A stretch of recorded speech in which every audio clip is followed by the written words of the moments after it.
हाय दोस्तों, welcome everybody, welcome to Art Connect by Nandita.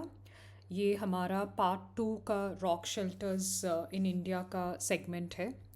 तो जैसे आप सब लोग जानते हैं कि इंडिया में तो बहुत सारे रॉक शेल्टर्स हैं, लेकिन इनके थीम्स क्या है। जैसे अगर पेंटिंग है तो किस बारे में ये पेंटिंग है। तो ये पेंटिंग्स बेसिकली तीन सेगमेंट्स में हम देख सकते हैं इनके सब्जेक्ट्स। पहला है मैन और एनिमल के थीम्स, जो ज्योमेट्रिक फॉर्मेट में जनरली अर्ली मैन ने बनाया केव शेल्टर्स के ऊपर। जैसे स्टिक फिगर्स में ह्यूमंस को बनाया गया था। जैसे एक स्ट्रेट लाइन होता है, फिर पैरेलल लाइंस हाथ के लिए इस्तेमाल करते हैं, और फिर पैर के लिए एक स्ट्रेट लाइंस यूज़ करते हैं। तो इस तरह के पिक्चर्स ज़्यादा बनते थे।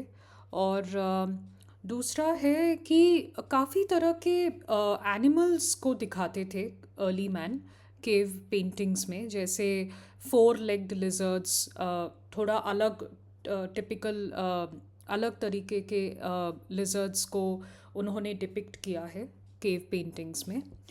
तो चलिए आगे बढ़ते हैं। So this is a very important point. यहाँ पे दो बेसिकली दो साइट्स है केव पेंटिंग्स के, प्रसिद्ध साइट्स है दो।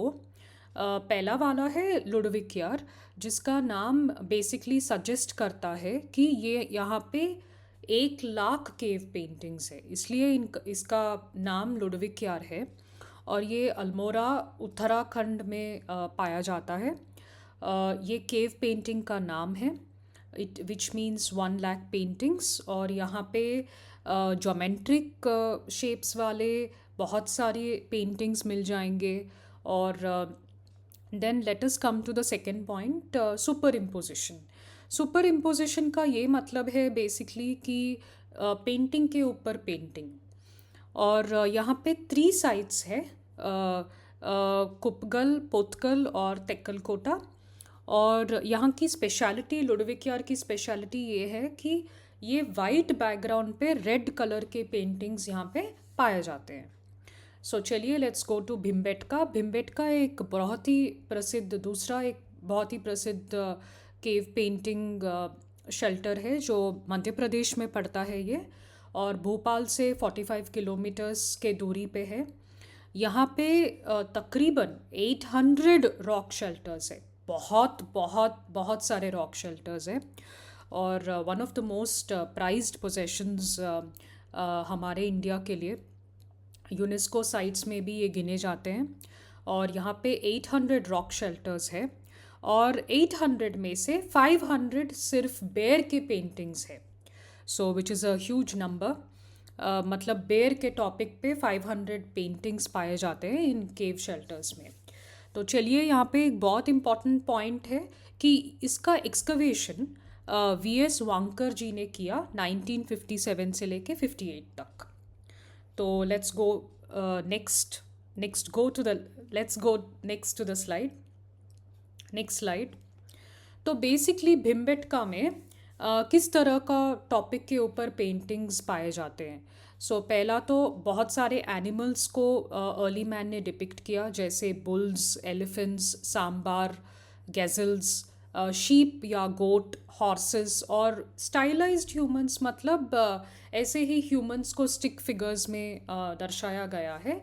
और उनके हाथ में जब वो हंटिंग करते हैं तो एक बड़ा सा स्पीयर जैसा, बड़ा सा त्रिशूल जैसा एक वेपन को उन्होंने इस्तेमाल किया है। तो that is the meaning of Trident. और दूसरा, बहुत सारे ह्यूमन एक्शंस भी है इन केव शेल्टर्स के ऊपर, जिसके माध्यम से पेंटिंग्स है। जैसे हंटिंग है, डांसिंग है, म्यूज़िक है, और एक जानवर के ऊपर बैठे हुए पिक्चर्स भी हम पाए जाते हैं, जैसे हॉर्स एंड एलिफेंट राइडर्स, और एनिमल फाइटिंग्स, और हनी कलेक्शन, मतलब शहद को जब निकालते हैं तो उसको कैप्चर करके अर्ली मैन ने बहुत सारे पेंटिंग्स बनाए। दूसरा है डेकोरेशन ऑफ बॉडीज़ का, मतलब ये है कि जब कोई इंसान ज़िंदा नहीं है तो ये थोड़ा इजिप्शियन कल्चर के जैसे हम जानते हैं पिरामिड्स में डेड बॉडीज़ को दफनाया गया था, ऐसा ही एक कॉन्सेप्ट अर्ली मैन के वहाँ से आता है। जैसे जब कोई इंसान मरता है तो उसको बहुत अच्छी तरीके से डेकोरेट करके और जो रिचुअल्स है वो फॉलो करके उनको अलविदा बोला जाता है। तो ये बेसिकली अर्ली ह्यूमन के टाइम से ही था। डेकोरेशन ऑफ बॉडीज़ का मतलब ये है यहाँ पे। सो this makes us come to the second part which we have completed.